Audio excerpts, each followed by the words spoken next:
หมอยซุงค่ะเมื่อในเป็นวันที่23เดือนธันวาคมที่11ปี2025เป็นวันติดในตอนในที่ว่าเอาพี่น้องเฮาค่ะมารับถอมด้วยข้าวงาวเปิงเป็นหลากหลายกว่าก็เป็นรองแต้เนี่ยค่ะตีเมืองในไหน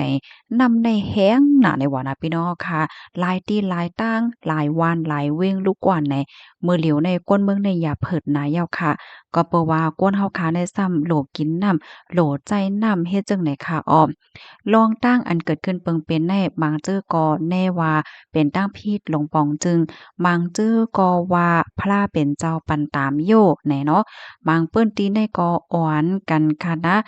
ไว้พระเปิดตาให้มีนำมาและจังไหนค่ะก็เปิว่าครบทบลองข้องคำเลอแห้งไหนเฮามารับถอมด้วยค่ะมื้อวันที่22เดือนธันวาคมที่11ปี2025ได้มีข่าวง่าวออกมาว่าตีเมืองอิหร่านในคบทบยาลวงข้องขำลองแหงเลี่ยงในได้ว่านำอ่ำกลุ่มโทนนำอ่ำปิ้งปอเฮ็ดไหนนะเปียซัมวาฮอดถึงมาขิงข้าวฝนเหย้าวาในเซตาก็นำในเฮียงหนานะคะว่านะที่เมืองเขานั่นในเข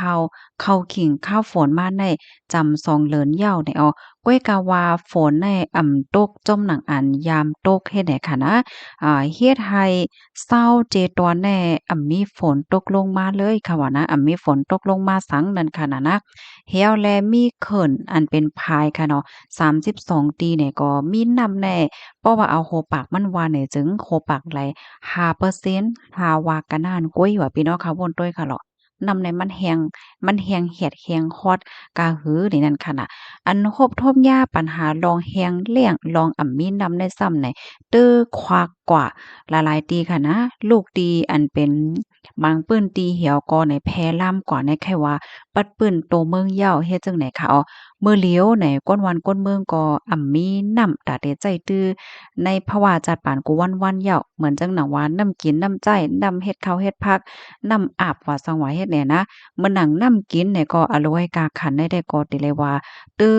เพิ่มสูงขึ้นแต่ว่าเฮ็ดจังไหนหรือนั่นกล้วยมก้าเนี่ยเพราะว่าแต่ก่อซื้อเนี่ยก็มีเงินกาหือแต่ซื้อกานั่นก็ไหลเหย้าเฮาค้าแค่ไหล5เตาเนี่ยเพราะว่าเปิ้นขายปัน1เตาเนี่ยก็เฮาแต่ซื้อไหล1เตากะนานกล้วยเนี่ยมีลองมักมันลองขายปันนำเหย้าเฮ็ดแหน่อ้อม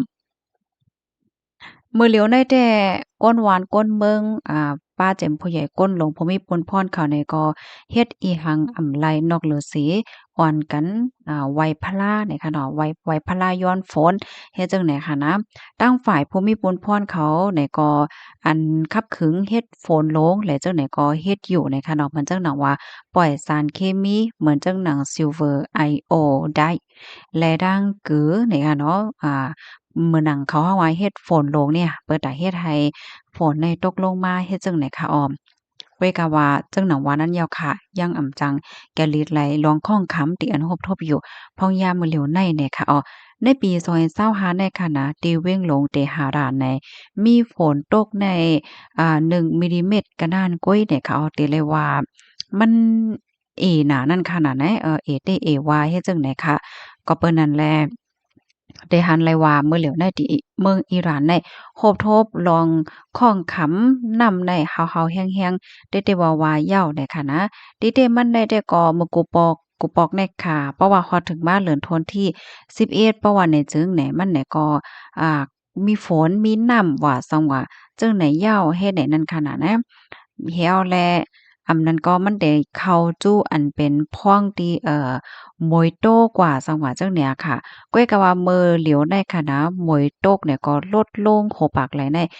98.6ลูกกว่าเนี่ยค่ะเพราะว่ามาแตงหนึ่งกันดั้งมื้อเลินมื้อปีกายที่ผ่านมามื้อปีที่ผ่านมาว่าจังว่าเจิ้นนายเฮ็ดไหนค่ะเพราะว่ามาด้วยลองร้อนลองไหม้ลองกัดฟิงฟ้าราศีได้ก็พัดเผงในแต่มีอยู่20ดีกรีเซลเซียสเฮ็ดจังไหนค่ะ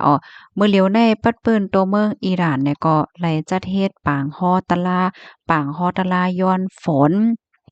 เฮ็ดไหนอ่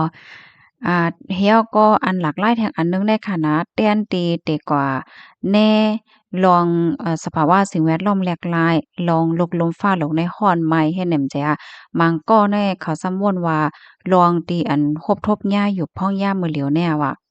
เขาก็ว่าเป็นพระเป็นเจ้าพระเป็นเจ้าปันตามนะคะว่าก็เพราะว่ามนุษย์สากลได้เฮ็ดลองอำหลีหนายาวเฮ็ดลองอำหลีตั้งนำตั้งหลายยาวเนี่ยเปิ้นได้ก็อ่อนก้นหมางเจอได้ก็ยุ่มยำว่าจึงไหนยาวเฮ็ดไหนคะอ้อ โพแต้นหมางก้อเนี่ยค่ะนะยังโพแต้นหมางก้อค่ะเนาะยังแน่หลงปองจึงอิหร่านว่าเป็นต้นตออันเฮ็ดให้เป็นรองแฮงเลี่ยงหลงในปอกกำไนก็เปอว่าออกเปิงและเต็กเตงให้เฮ็ดให้ก้นอันเปิ้นฮ้อว่าจั่งหือใส่ผ้าโปกโฮให้ไหนคะโยเนาะที่เมืองเขาในค่ะนะอันใส่ผ้าโปกโฮอันเขาฮ้องว่าฮิญาบในนั้นเนาะเคียงๆให้เปิ้นใส่ อันในเลโยให้ไหนนั่นน่ะเนาะก็ในบางก็ซ้ำขึ้นถามแทงว่าอ้าวป้อนนั้นเฮียงแลหมางเมืองติอันเปิ้นยุ่มยำเนอพระเจ้าเหมือนจังหนังก้นตั้งเมืองยุโรปเจ้าปุ่นโลผู้หญิงเขาเนี่ยก็อยู่ลอดๆเลี้ยวๆปล่อยคนโหตื้มหมาโหแต่เลยว่าจังหือปกโหอีหยังหิเมียวลอดๆเลี้ยวๆเนี่ยพวนก็ตกนำเลอเสเมืองเฮาลูกกวันเขาย่ำฮบทบลองนำเขาย่ำฮบทบลองปัญหา ร้องข้องคำร้องนำอีหังโลให้แหน่เนาะมันก็เปิ้นก็ปันตั้งหันถึงเฮ็ดจั่งไหนเนี่ยค่ะเนาะ เกี่ยวกับเลยร้องในค่ะอันเป็นผู้ใหญ่ก้นโลงค่ะเนาะผู้มีปนพรแต่ก็ปันฟังว่าลองข้องคำอันฮบทบอยู่พ้องยามมื้อเหลียวได้แต่เลยว่าใจลองเลขนั่นน่ะนะมันเป็นลองหาวแฮงเต๊ะๆยาวให้ไหนออกก็เพราะว่าก้นในซ้ำหำโหลกินน้ำโหลใจน้ำให้ไหนน้ำหำมาแฮงแล้งจังไหนแต่เลยว่าเป็นลองข้องคำลงยาวให้ไหนเนาะเขาก็ได้หารายตั้งแกลิดกว่าเหมือนจังหนังว่าค่าย ก้นวานก้นเมืองอา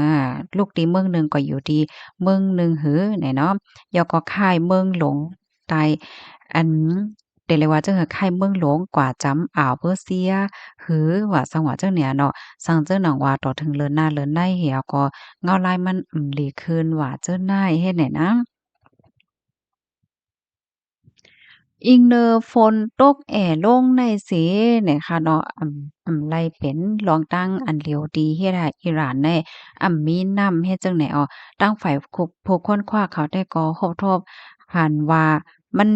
มันเป็นรองการจัดการป่าจอมนั่นค่ะน่ะเนาะหลายสืบหลายปานรองจัดการมันก็มีหั้นเจียเมืองเหล่เมืองนั้นเนี่ยรองจัดการนำว่าสังว่าจั่งไหนเนี่ยค่ะอ้อคมป้าถึงการสร้างผายในมันนำแห้งหนาป้นตี แล้วก็ลองขุด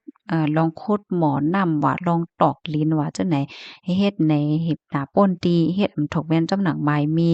ป้าเจ็มในพื้นที่ของการฝึกซ้อมว่าซังว่าจั่งไหนอันใดก็มันมีส่วนโฮมป้าเฮ็ดให้เมื่อนั่งบางตีบางตั้งบางเมืองได้เปิ้นได้ก็ได้มีรองจัดการนำไว้มานั่งนองน้ำผายน้ำเอาไว้ใจตื้อพองฝนน้ำตกพองข้าวแห้งไหลเจ้าไนเนี่ยค่ะ